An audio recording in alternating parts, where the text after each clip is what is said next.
Fala aí galera, beleza? Aviadores e aeronautas para vocês aí. E hoje a gente está começando a aula número 9 do curso de Meteorologia Aeronáutica dentro desta janela de piloto privado de avião. Hein? E nesta aula nós vamos ver sobre a umidade atmosférica, tá? E para iniciar esta aula aí, nós vamos falar primeiramente dos três estados físicos da água na atmosfera. Primeiro estado físico da água aí é o estado sólido, também conhecido por granizo, né? Então nós vemos aqui um campo aberto, repleto aí de granizo, que nada mais é do que algumas pedrinhas de gelo que caem do céu. Segundo estado aí é o estado líquido, né, da água, que ele pode ser representado pela chuva também. Quando a água está no estado líquido mesmo, ela vai ter forma do recipiente que ela ganha. E a terceira forma da água aí na atmosfera é o estado gasoso, né, que nada mais é conhecido do que o vapor d'água. E nesta aula especificamente nós vamos falar deste fator aqui, ó, o vapor d'água na água, o vapor d'água no ar, que nada mais é do que a umidade atmosférica, tá bom? E outra coisa aí que eu vou passar para vocês nessa aula também é a respeito das mudanças de estado físico, né? Isso daqui a gente vê lá na escola desde as primeiras séries que nós entramos, mas é sempre bom estar relembrando. O fluxo daqui para cá sempre vai ser um aumento de temperatura. E daqui para cá uma redução de temperatura. Então se eu tenho, por exemplo, gelo, né, água no estado sólido, e eu começo a aquecer este gelo, ele vai derreter e vai ter um processo de fusão, transformando o sólido em líquido. Ele fundiu.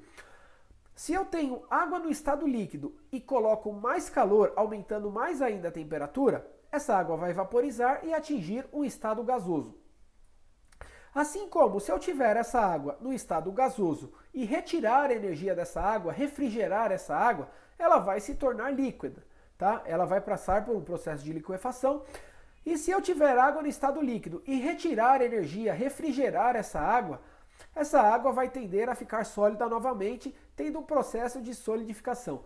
Lembrando que é possível aí os processos de sublimação também, né? Que é quando você tem um grande aumento de temperatura e a água vai passar do estado sólido para o gasoso direto, mas isso vai depender da pressão do processo, assim como eu consigo também passar a água do estado gasoso para o estado sólido, tá?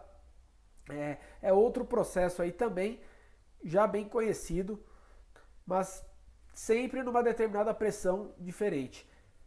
O ideal mesmo é a fusão, vaporização, liquefação, solidificação, tá? Isso daqui ele vai acontecer mesmo, é mais comum acontecer do que este processo de sublimação aqui, seja do sólido para o gasoso ou do gasoso para o sólido, tá bom? Então agora nós já vimos as mudanças do estado físico da água. Agora vamos falar um pouquinho para vocês de ciclo hidrológico, né? Ciclo hidrológico da água, nós temos aqui os oceanos. O Sol aquece os oceanos, essa água evapora.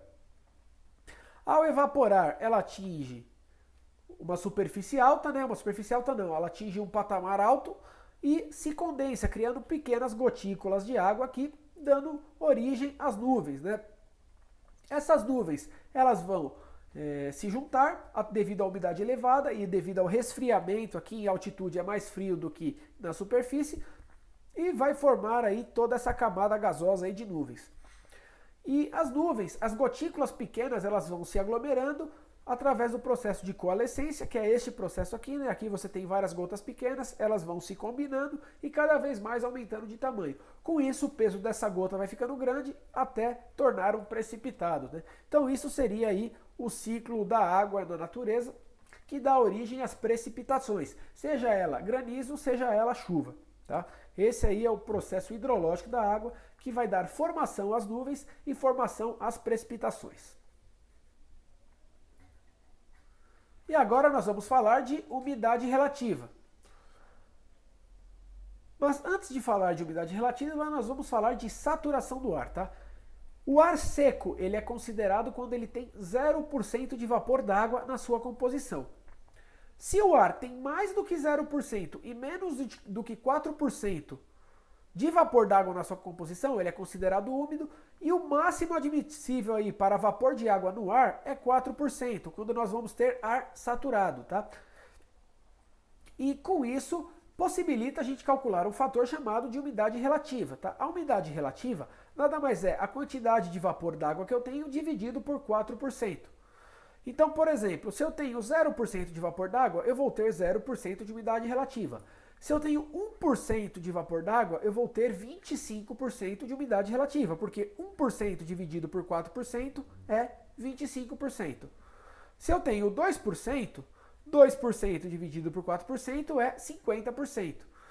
Se eu tiver 3% de vapor d'água, eu vou ter 75% de umidade relativa. E se eu tiver 4% de vapor d'água, eu vou ter 100% de umidade relativa, ou seja, o ar está 100% úmido. A umidade relativa ela é um parâmetro que ela consegue ser medida pelo instrumento chamado higrômetro e ela é registrado por um outro instrumento chamado higrógrafo. Então, os vários pontos de medição do higrômetro eles vão virar um gráfico ali, uma linha de tendência registrada pelo higrógrafo, tá? Essa é a relação entre esses dois instrumentos aí. E aí agora nós vamos falar da temperatura do ponto de orvalho.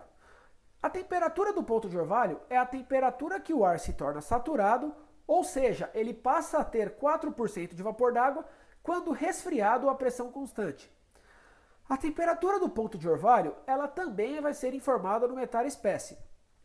Quanto mais próxima a temperatura local da temperatura do ponto de orvalho, maior vai ser a umidade relativa do ar e o ar vai estar mais úmido. Quanto mais distante a diferença entre a temperatura do local e a temperatura do ponto de orvalho, menor vai ser a umidade relativa do ar e aí a gente vai tender a ter um ar mais seco, tá? E isso no metar no específico, como que vai funcionar? Eu coloquei alguns metars para vocês aqui, como eu falei nas últimas aulas, nós vamos de poucos em poucos irmos nos adaptando com a linguagem do metar, para quando chegar lá no final do curso, na aula do metar, a gente já está familiarizado com isso. Então, esse é o grupo metar do aeroporto Serra Brava Golf Romeo, aeroporto de Guarulhos, tá? Do dia 16 às 6 horas Zulu. Vento de 150 graus com 4 nós. Visibilidade, quando nós vemos 999, é 10 km ou mais. Céu nublado a 1.300 pés. Temperatura do local 17 graus. Temperatura do ponto de orvalho 15 graus, tá? E aqui é a QNH, é o ajuste do altímetro a nível do mar, né? Que está no 0 no 7 hectopascais. E nós vemos aqui que, por exemplo, a diferença entre a temperatura do local e a temperatura do ponto de orvalho é de 2 graus, tá? Aqui, ó, é a temperatura do ponto de orvalho no metar. Então nós temos o ar com uma umidade relativa grande aí, né? Não é 100%, porque as duas temperaturas não estão iguais, tá? Mas ele está bem próximo aí de um valor de 100%. Aqui, por exemplo, esse é o metar do aeroporto Serra Brava Sierra Juliette, do dia 15 às 15 Zulu. Vento de 190 graus com 8 nós. Visibilidade horizontal de 10 km ou mais.